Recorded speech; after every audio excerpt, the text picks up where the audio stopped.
Hello guys and welcome back to my channel. आज हम इस वीडियो में माइक्रो इकोनॉमिक्स का दूसरा चैप्टर शुरू करने वाले हैं, जो चैप्टर है यूटिलिटी। तो इसमें सबसे पहला टॉपिक जो आता है that is concept of utility, यानी यूटिलिटी का बेसिक मतलब क्या होता है।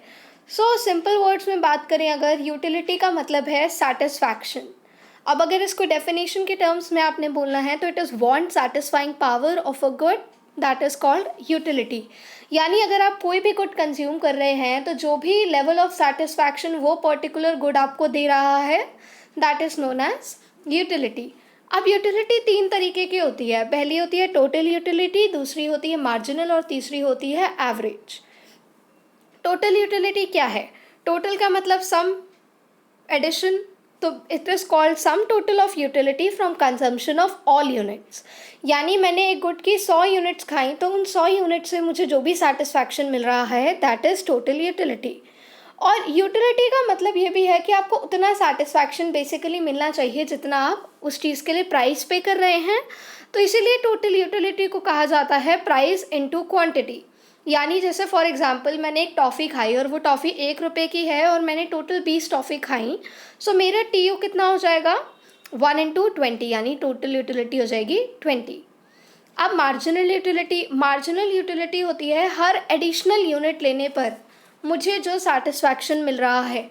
जैसे मैंने पहली टॉफ़ी खाई उससे तो मुझे जो सेटिस्फैक्शन मिला वो हो गया यूटिलिटी। उसके बाद जब मैंने दूसरी क्वांटिटी खाई उस पर्टिकुलर टॉफ़ी की तो मेरे को जैसे मान लो पहली से मुझे 5 सेटिस्फैक्शन मिला और दूसरी से मुझे 7 सेटिस्फैक्शन मिला। तो जो 5 और 7 के बीच का डिफरेंस है, यानी एडिशनल सेटिस्फैक्शन जो मेरा आया है दो अलग यूनिट्स को कंज्यूम करने पर, that is called marginal utility. तो बेसिकली MU का फॉर्मूला हो गया TUN-1।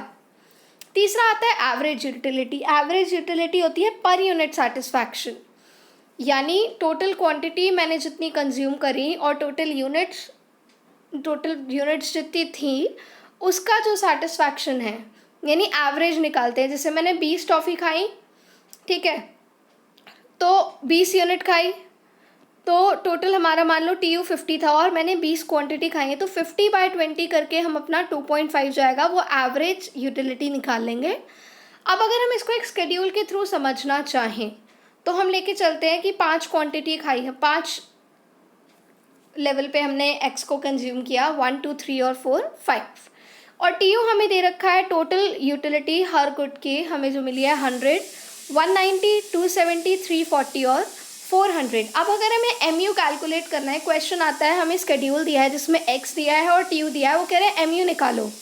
हमें ये तो पता है MU TU का डिफरेंस है, पर निकालेंगे कैसे? देखो पहले जो है 100 है, उसके ऊपर कोई यूटिलिटी या कोई क्वांटिटी हमारी कंज्यूम नहीं हुई है, तो पहले लेवल पर हमारा MU हमेशा 0 रहेगा। दूसरे पे बात करें, हमारा TU 100 से कितना हुआ है 190, तो TU में कितना डिफरेंस आ रहा है 90 का, तो वही हमारा MU हो गया।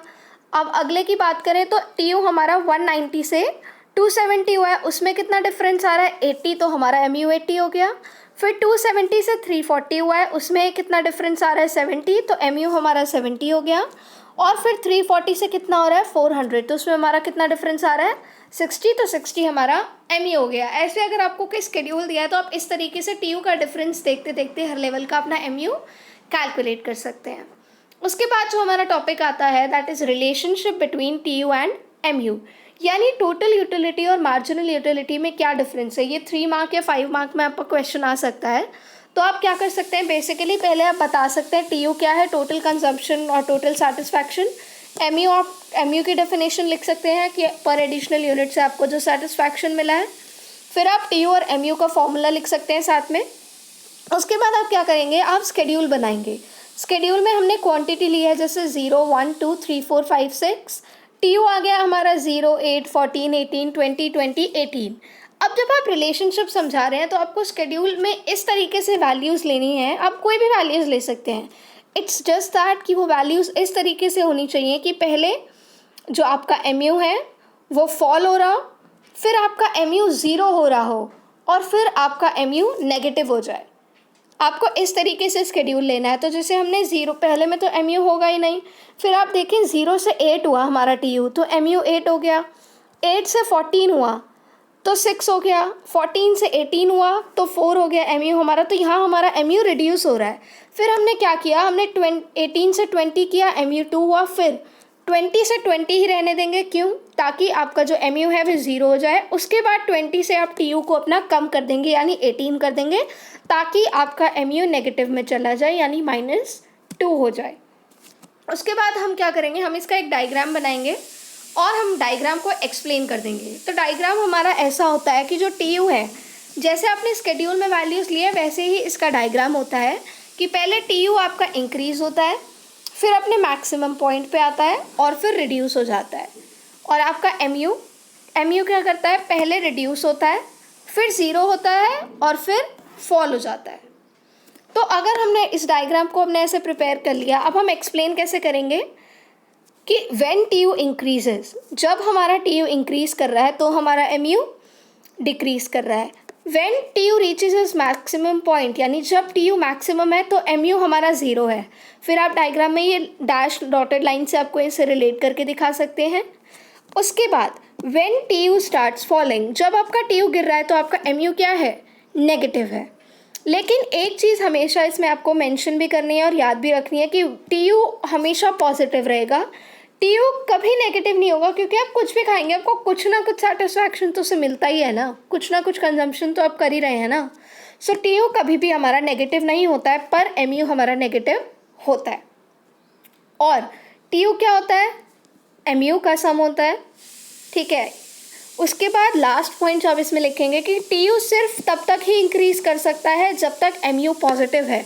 जब MU डिक्रीज़ करने लग गया और जब MU नेगेटिव होने लग गया तो आपका TU भी डिक्रीज़ करने लग जाएगा। So that is up for this video. अगर आपको कॉन्सेप्ट थोड़ा सा भी समझ आया हो, मेरी वीडियो थोड़ी सी भी यूज़फुल लगी हो, so don't forget to like, share and subscribe and don't forget to press the bell icon. Thank you.